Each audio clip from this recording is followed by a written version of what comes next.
Coming up in the news tonight, NEMA still working to prepare hurricane shelters. The government launches a special youth employment program here in Grand Bahama. I'm Joan Davis-Rose. Stay tuned for that story coming up. A domino effect of falls on BEC causes the capital to go into blackout for most of the night. I'm Clint Watson. The story's ahead in the Bahamas tonight. The Bahamas Tonight, the Northern Edition, starts now.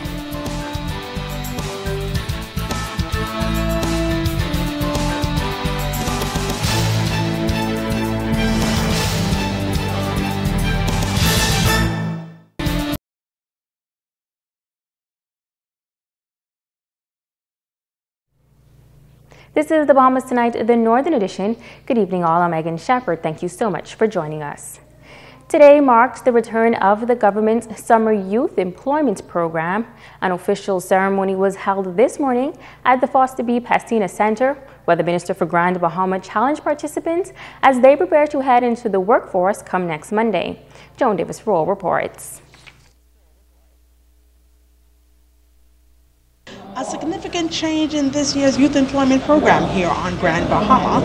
With the demand so great, the numbers have moved from 300 to 500. They represent 250 of the 500 youngsters selected to be a part of the first phase of the government's youth employment program. During the official ceremony to mark the launch of the government initiative, Minister of Grand Bahama, the Honorable Dr. Michael Dabo, challenged the participants to make the most of this employment opportunity. You are very fortunate because there's some young people in this community who did not get the opportunity. So do not squander opportunities. Capitalize on opportunities and take them so that you can become a better person. Young people, you feeling me? This is what it's all about. This is what it's all about. It's about you. And it's not about the money. The minister advised youngsters what to expect in the world of work. He warned participants that in the workplace there is no room for slackness, mediocrity, or tardiness. I know a lot of young ladies like to look nice. But when you show up on the job, you're not at a modeling contest, you're there to work. So you make sure you dress appropriately, you make sure you're set right, and you make sure that you go there to do what you're supposed to do. Young man, I know, I have sons too. Yesterday I had to tell my son pull up his pants. So it ain't nothing new. But you don't come trucking into the job place as if you just get up on the side of the bed. Prepare yourself. Present yourself in a particular way where that you don't create offense to customers or other people who will come to the business place. Be punctual, but most of all, be dependable. Let your employer know that, hey, he or she is a dependable person. When I need her or I need him, he's there. That's very important because that determines value. You have to have a teachable spirit. You have to have a teachable spirit. Be honest. Honest.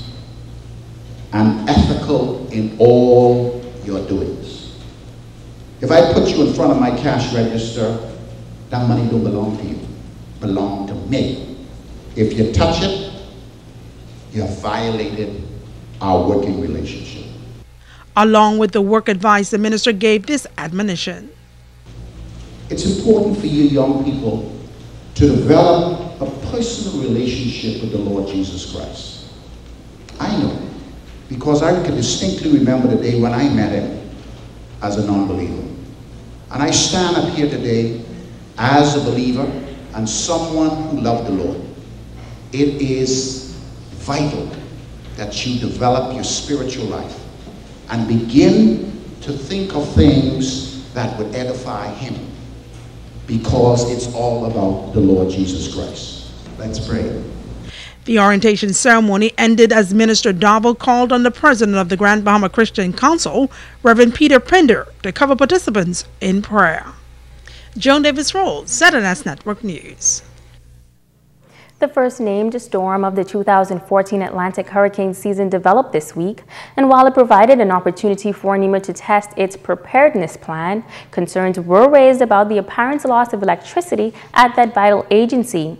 Tonight, Sabrina Brown talks with the administrator about this and other issues. The National Emergency Management Agency, NEMA, was left in the dark for the past several weeks. Concerns were mounting as we are now in the hurricane season, but Administrator Alexander Williams says the matter has been addressed. The power problem there has been resolved. It was never really a problem, but it has been resolved because that was all part of the development stage. And indeed, today we are receiving more supplies that came in from the USA, and we are stocking and making that ready for, or in the event that we have to dispense supplies to the other areas. Otherwise, he says, NEMA's preparedness plan for the island is in place. Our latest efforts was focused on the review of the Grand Bahama Hurricane Preparedness Plan, which after months of work, we have completed it, and it's now being in the final stage and ready for transmission and submission to NEMA's head office in Nassau. That plan was put to the test earlier this week with the passing of the first storm system of the season. Our responders in the areas monitored the situation, and we got reports of localized flooding, particularly in the western end of the island. Some minor damage was reported, but nothing of any consequential concern. But Williams says there are some challenges with the three major hurricane shelters. The three gymnasiums at Sir Jack, St. George's, and 8 Mile Rock High that are primarily used, all of them have structural defects, and which must be corrected, and we are hoping that they can be done without any further delay. The administrator also noting that the early warning siren system located in the Southern District needs to be upgraded. It is not performing 100% as it ought to be. It should cover an area of about 5 miles radius, and I don't think it's doing that. So that needs to be, the technicians from Nassau has been asked to come and check it out to upgrade that. Sabrina Brown, ZNS Network News. Meantime, the government is moving ahead with a plan to address a long-standing issue that impacts residents, particularly during adverse weather conditions. Engineers are said to be finalizing important components of the plan, and residents are welcoming this new development at the Fishing Hole Road. It is an all too familiar scene, flooding on the main thoroughfare that connects the Western District to the rest of the island. The government has announced that a causeway will be built and culverts installed to eliminate this problem. While a date has not yet been confirmed as to when construction is set to begin, residents in West Grand Bahama say this is long overdue. I'm very happy the new will come on stream because it was due for a long time. I live in the Western area, and getting back to Western to Alukai to work, it'll be a big plus for us for the West Grand Bahama area. To me, I think it's about time, really and truly, because what we need right now for the water, what was there just the last rain, caused too much damage to people's cars. So now we need something like that. I'll appreciate if they do it. They need to put a bridge there. That's what they need to do, you know, because every time it rains, whether it's a tropical storm, hurricane, or just a normal depression, we have flooding happening. So if they can put a bridge there or find a different area where they can actually build a bridge for people to be able to get across, that would be excellent. For decades, residents have complained about the road that becomes impassable during the time of storm or adverse weather conditions. Residents say the causeway will be helpful when it comes to connecting West Grand Bahama to Freeport during times of emergency. During the hurricane season, if you don't get out in time, you're going to be trapped. And I look at it like this. When the last person who died during the Francis or Jane, it was a problem then, and everybody said they was going to rectify the problem. And to look at it now with what the rock place is doing, I think you need something there. And hurricane for everybody is bad. It's trouble getting from one point to the next point. I'm sorry to say, if you get catch up here and you working up this way, and then you need to get back down there, and that's flood. I mean, and it's just trouble. You better have someone live here on this side of the water. Minister Darville noted that construction will not begin during the hurricane season, but residents say the sooner the better. If it could be tomorrow, I'll appreciate that. Very much so, I'll appreciate that, because it's been a little too long. Every government will come and promise the same thing. They're going to build a bridge, and it never come to fruition. So I think it's time now. I'll appreciate that as soon as possible. The mere fact that the planning and engineers are coming and taking a look at it means that it's very near. So it's not my place to say how soon it needs to come, but whenever it does come, it's going to be a much well-received project for this area. So. Stay with us. The Bahamas Tonight, the Northern Edition continues after this. Bringing news that matters to you. You're watching the Bahamas Tonight, Northern Edition. Welcome back. The Broadcasting Corporation's Northern Service is preparing for a big event this weekend. A gospel concert is slated for the Bishop Michael Eldon Auditorium and is being held to raise funds to assist one of our own. Sabrina Brown has the details. 8:10 a.m. ZNS 3 in Freeport, Grand Bahama, 104.5 FM and 107.1 FM in Bimini, serving the Northern Bahamas. I'm Valencia B in your company. Valencia Bartlett, known to her radio audience as Valencia B, started her career at the Broadcasting Corporation's Northern Service at the age of 17. ZNS would have been established in 1973, so I came years later, and so in helping to build ZNS, like putting together the library, organizing the library, I think it was Ed Bethel was here at the time, station manager. I've worked with Louis Hanschel. I learned a lot from those persons. Kirk Russell, Muscle Killer Russell, everybody would remember him. So I try to put in practice what I've learned from persons in the business, and I've learned a lot. She says her most rewarding experience is impacting lives.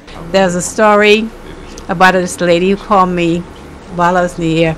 She said, "Miss Bartlett, you don't know me, but I just want you to know that over the years, you know, I have a son. He's doing so well. He's in a successful business now. He went off to college, but he's very successful. And I'm just amazed at how well he's doing. I would always ask him, how did you stay so focused? How did you do so well? He said, Mommy, when we were growing up, men used to be listening to ZNS. You had the radio on. Used to keep the radio on ZNS. There's this lady that used to come on in the morning. She played a song, Desiderata, You a Child of the Universe. You remember how you made us listen to that? While we were having our breakfast, you made us listen to it every morning. And she called me to say, I just want to thank you because you were that person. The veteran broadcaster says her life is filled with miracles. She survived breast cancer several years ago, and earlier this year, she encountered another serious health challenge. I was in the hospital for 4 days without knowing what the problem was. But later on, I think after I was released, I ended up back in hospital and ended up having to be airlifted to a South Florida hospital. That's when I found out I had a heart attack. So I had a quadruple coronary bypass. That means I had 4 vessels that were blocked, 4 blockages. So I had the operation. And the doctor said to me afterwards, he said, you're going to be good. You've got a good, strong heart.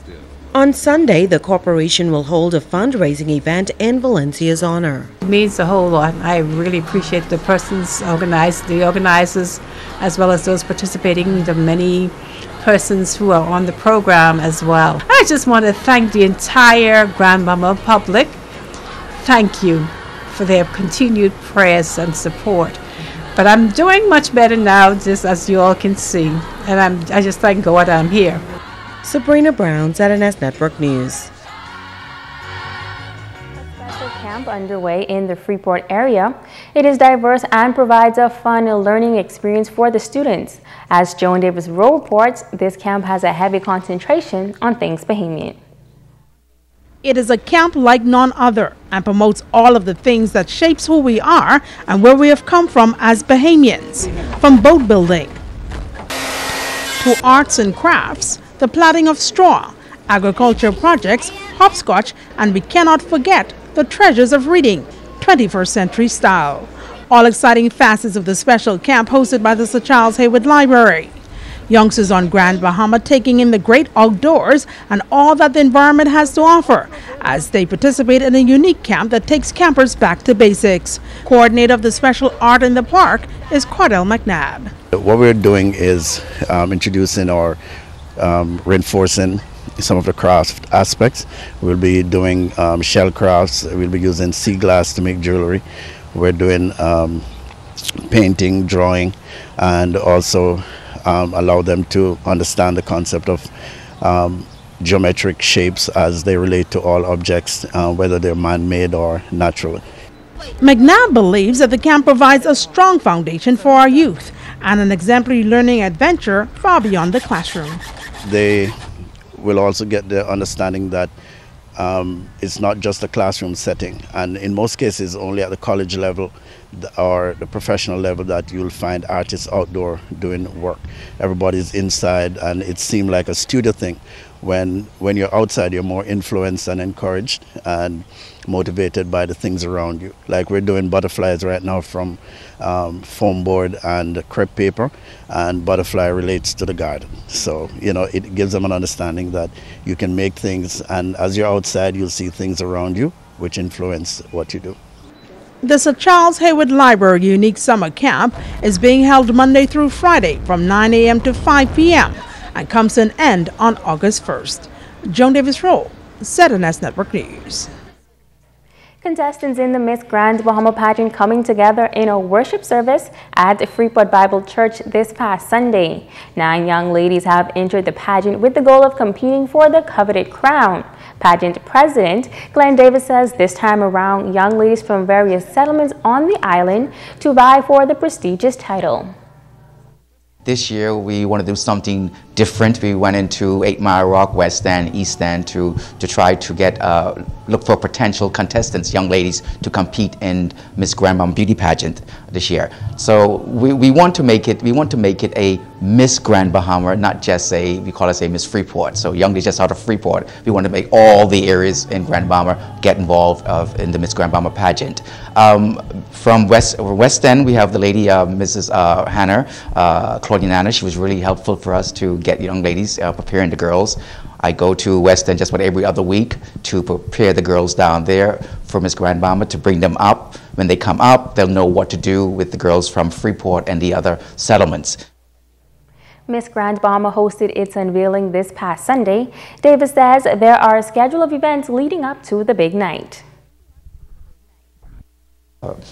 Of July, we evening gown and swimsuit competition that's going to be held at the Le Chateau on the Green, which is one of our sponsors this year. Jennifer Williams is very nice to do the decorations and everything for us. She really wants to see Miss Grand Bahama go to another level, and we're so glad to have her on board with us this year.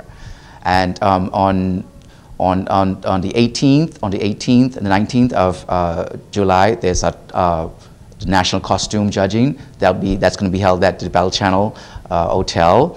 Then we have our interview with the judges. The winner of the Miss Grand Bahama pageant will be crowned on July 27th. Stay with us. Ricardo Lightborn comes your way next with sports.